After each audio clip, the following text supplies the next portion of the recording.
हाँ जी स्टूडेंट, अज के वीडियो में आप एमए एजुकेशन का जो अपना चल रही थी टॉपिक्स अगला टॉपिक करांगे। अगला टॉपिक है अपना यूजीसी। बहुत तुम चंगी तरह जानू होंगे इस नाम तो। UGC stand for university grant commission. ठीक है जी, ये जो अपना यूनिवर्सिटी ग्रांट कमीशन है जो यूजीसी है that is establish by Indian government. अपनी जी इंडिया की गवर्नमेंट है इन्हें एस्टैब्लिश किया इन 1956 1955 यूजीसी जो एस्टैब्लिश हो गया इंडिया के। एक अंडर आंदा सी किहड़े डिपार्टमेंट के अंदर आंदा सी ministry of human resource development जिन्होंं आपां एचआर कहते हैं। ठीक है, ह्यूमन रिसोर्स डिवेलपमेंट अंडर जी मिनिस्ट्री है वो अंडर अपना यूजीसी जो है आंदा है एस्टैब्लिश बाय इंडियन गवर्नमेंट। हुण कहंदे जिहड़ा यूजीसी है जो बनाया गया है यूनिवर्सिटी ग्रांट कमीशन तो यूज की है क्यों बनाया गया है। बेसिकली यूनिवर्सिटी ग्रांट कमीशन आप यूजीसी है जोड़ा हायर एजुकेशन हायर जो यूनिवर्सिटीज़ है या फिर कॉलेजेस है in different cities in different states तो उन्होंने फंड्स ते ग्रांट्स प्रोवाइड करने का काम है यूनिवर्सिटी ग्रांट। ਇਹਦਾ नाम ही देखो यूनिवर्सिटी ग्रांट कमीशन मतलब ग्रांट प्रोवाइड करना फंड प्रोवाइड करना। ਜਿਹੜੇ रैकोगनाइज्ड कॉलेज होंगे है रैकोगनाइज्ड यूनिवर्सिटीज़ होंगे उन्होंने जिन्ने भी फंड की जरूरत होंगी है वो सारा यूजीसी द्वारा प्रोवाइड किया जाता है। तो बेसिकली आप की कह सकते हैं इट प्रोवाइड्स ये की प्रोवाइड करता है it provide recognition to universities ਨੂੰ recognition प्रोवाइड करता है। जो यूनिवर्सिटीज़ recognize हो जाती कॉलेज recognize हो जाता है उस बाद यूनिवर्सिटी ग्रांट कमीशन तो जो कोई भी ग्रांट या फंड जो उन्होंने जरूरत पैंती है तो वो लै सकते हैं। बई जो हैडकुआटर है यूजीसी का जो आप कहते हैं भी जो इन्हों हैडकुआटर है जो मेन अड्डा जिन्होंने आप कह देंगे ये है न्यू दिल्ली के। जिन्नियां भी कमांड्स आंदियां जिन्ना भी जो भी कुछ हैंडल होंदा है हैडकुआटर होंदा कि न्यू दिल्ली के हैगा। बाकी कहते अपना यूनिवर्सिटी कमांड का जोड़ा है हैडकुआटर न्यू दिल्ली के उस तो इलावा ये 6 रीजनल सेंटर है जोड़े अलग अलग सिटी के पाए जाते हैं। जो 6 सिटीज़ होंगे मैं तुहानूं दस देनी तुसीं नोट कर सकते हो। वो आ जाती है पुणे आ जाता है भोपाल कोलकाता आ जाता है हैदराबाद आ जाता है गुवाहाटी ते अपना आ जाता है बैंगलोर। मैं रिपीट कर देनी है ये 6 सिटीज़ हैगी है जिन्हों के रीजनस जोड़े है यूजीसी के जोड़े मेन ब्रांचिज है वो पाई जाती पुणे भोपाल कोलकाता हैदराबाद गुवाहाटी ते बैंगलोर इन्हों मेन ब्रांचिज है वो पाई जाती।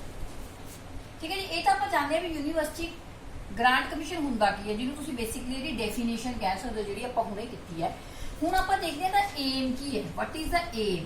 कोई भी चीज़ देखो इस्टैबलिश होंगी है कोई भी चीज़ बनती है कोई कॉलेज बनता है यूनिवर्सिटी बनता है कोई स्कूल बनता है बिजनेस करता कुछ भी हरेक चीज़ के पिछे की होंगे कोई ना कोई एम होंगे कोई ना कोई उद्देश्य होंगे जिन्होंं आप अचीव करना होंगे। तो यूनिवर्सिटी ग्रांट कमीशन का उद्देश्य की है इहदा मेन उद्देश्य है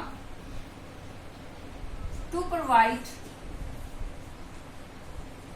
funds to universities and colleges for promoting higher education। ठीक है, मैं एक बस बेसिक जा लिखता है एक लाइन तो पूरा तो नहीं मैं इत्थे लिख पाऊंगी तो मैं एक आइडिया दे देना एम के कितना मर्जी इलेबोरेट करके लिख सकते हो in any language even in Punjabi English Hindi किसी भी लैंग्वेज लिख सकते हो जो तुम उस चीज़ बारे पता है। तो एम की है यूजीसी का to provide funds to universities and colleges for promoting higher education. Higher education को प्रमोट करने लिए कॉलेजेस या यूनिवर्सिटीज़ को जो भी फंड चाहिए वो यूनिवर्सिटी ग्रांट कमीशन द्वारा प्रोवाइड किया जाता। बेसिकली इहदा एम जिहड़ा हैगा वो इहो ही है। इस तो इलावा it also provide affiliation and rejection to the fake university. एक ही प्रोवाइड करती है एफिलेशन प्रोवाइड करती है। आप कहते हैं ना भी किहड़ी यूनिवर्सिटी तो भाई तू डिग्री की है एफिलेटेड यूनिवर्सिटी है तो वो यूनिवर्सिटी जी एफिलेशन है किहदे द्वारा मानता प्राप्त होकर आती है यूजीसी उन्होंने मानता दी है उस कॉलेज में या उस यूनिवर्सिटी में रैकोगनाइज है। तो रिजेक्शन करती है रिजेक्शन किन्ना करती है फेक यूनिवर्सिटीज़ जिहड़ियां फेक यूनिवर्सिटीज़ है वो रिजेक्ट हो जाती है। जिहड़ियां मतलब एफिलेटेड यूनिवर्सिटीज़ है रैकोगनाइज यूनिवर्सिटीज़ है उन्होंने एफिलेशन दे देंदी है तो यूनिवर्सिटीज़ अपना काम प्रमोशन के आधार पर करदियां रहंदियां। ये सीगा ना ए लास्ट दे विच आए ने फंक्शनस ऑफ यूजीसी। लास्ट आप गल करें function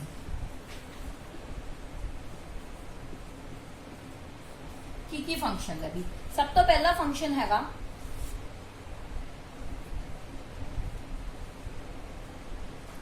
promote and coordinates university education। Promote ਕਰਨਾ, ਕੋਆਰਡੀਨੇਟ ਕਰਨਾ ਯੂਨੀਵਰਸਿਟੀ ਦੀ ਐਜੂਕੇਸ਼ਨ ਦੀ, ਮਤਲਬ ਹਾਇਰ ਜਿਹੜੀ ਐਜੂਕੇਸ਼ਨ ਹੈ ਉਹਨੂੰ ਅਲੱਗ-ਅਲੱਗ ਸਿਟੀ ਦੇ ਵਿੱਚ, ਅਲੱਗ-ਅਲੱਗ ਸਟੇਟ ਦੇ ਵਿੱਚ ਜਾ ਕੇ ਪ੍ਰਮੋਟ ਕਰਨਾ, ਤਾਂ ਕਿ ਵੱਧ ਤੋਂ ਵੱਧ ਆਪਣੀ ਜਿਹੜੀ ਯੂਥ ਹੈ ਉਹ ਹਾਇਰ ਐਜੂਕੇਸ਼ਨ ਜਿਹੜੀ ਹੈ ਉਹ ਗੇਨ ਕਰ ਸਕੇ। ਤਾਂ ਬੇਸਿਕ ਏਜੰਡਾ ਜਿਹੜਾ ਇਹ ਲੈ ਕੇ ਚੱਲਦੇ ਆ, ਇਹਦਾ ਬੇਸਿਕ ਫੰਕਸ਼ਨ ਕੀ ਹੈ? Promote and coordinate university education. Second, frame rules on minimize standard of education। minimize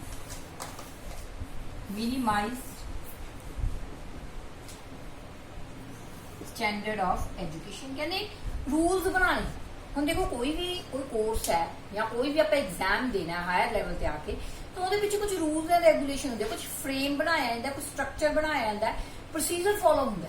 ਉਹ ਜਿਹੜਾ ਫਰੇਮ ਹੈ, ਰੂਲਸ ਹੈ, ਉਹਨਾਂ ਨੂੰ ਮਿਨੀਮਾਈਜ਼ ਕਰਨਾ, ਉਹਨਾਂ ਨੂੰ ਦਾਇਰੇ ਦੇ ਵਿੱਚ ਰੱਖਣਾ, ਇਹ ਸਾਰਾ ਕੰਮ ਵੀ ਕੌਣ ਕਰਦਾ ਹੈ? UGC ਦੁਆਰਾ ਹੀ ਕੀਤਾ ਜਾਂਦਾ।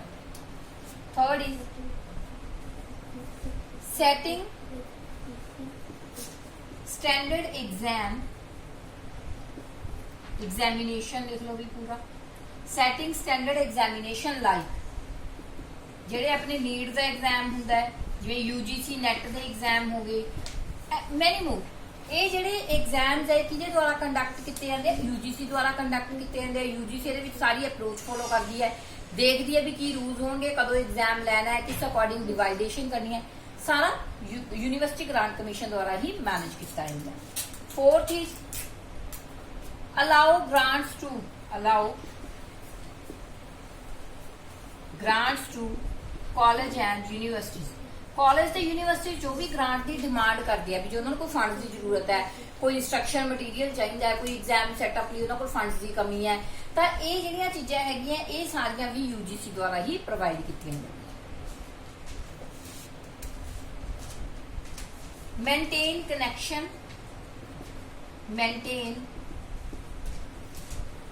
Connection between union and state. ਇੱਕ ਯੂਨੀਅਨ ਮਤਲਬ ਇੱਕ ਸੈਂਟਰਲ ਲੈਵਲ ਤੇ ਸਟੇਟ ਲੈਵਲ ਦੇ ਵਿੱਚ ਜਿਹੜਾ ਕਨੈਕਸ਼ਨ ਬਿਠਾ ਕੇ ਰੱਖਣਾ ਉਹਨਾਂ ਦੇ ਕਾਲਜਿਸ ਦੇ ਵਿੱਚ, ਉਹ ਕਨੈਕਸ਼ਨ ਬਿਠਾਉਣ ਦਾ ਕੰਮ ਵੀ UGC ਦੁਆਰਾ ਹੀ ਕੀਤਾ ਜਾਂਦਾ ਹੈ। ਵੀ ਕਿਹੜੀਆਂ ਅਪਰੋਚਿਸ ਸੈਂਟਰ ਤੋਂ ਲੈ ਕੇ ਸਟੇਟ ਤੱਕ ਜਾਣਗੀਆਂ, ਕਿਵੇਂ ਉਹਨਾਂ ਨੂੰ ਪਾਸ ਆਊਟ ਕਰਨਾ ਹੈ, ਕਿਵੇਂ ਬੰਦੇ ਜਿਹੜੇ ਭਰਤੀ ਕਰਨੇ ਆ, ਉਹ ਸਾਰਾ ਕੰਮ ਜਿਹੜਾ ਮੇਨਟੇਨ ਕੀਤਾ ਜਾਂਦਾ ਉਹ ਵੀ UGC ਕਮਿਸ਼ਨ ਦੁਆਰਾ ਹੀ ਕੀਤਾ ਜਾਂਦਾ। ਤਾਂ ਬੇਸਿਕਲੀ ਇਹੀ ਇਹਦੇ ਮੇਨ ਕੰਮ ਹੈ ਜਿਹੜੇ UGC ਦੁਆਰਾ ਕੀਤੇ ਜਾਂਦੇ ਆ। ਤਾਂ ਜੇ ਇਹਦਾ ਨਿਚੋੜ ਜੇ ਆਪਾਂ ਦੇਖੀਏ ਤਾਂ ਨਿਕਲਦਾ ਇਹ ਕਾਹਦੇ ਵਾਸਤੇ ਯੂਜ਼ ਹੁੰਦਾ? For providing the funding for the higher education. Higher education ਨੂੰ ਫੰਡ ਪ੍ਰੋਵਾਈਡ ਕਰਨ ਲਈ ਆਪਣਾ UGC ਕਮਿਸ਼ਨ ਦੀ ਜਿਹੜੀ ਹੈ ਉਹ ਸਥਾਪਨਾ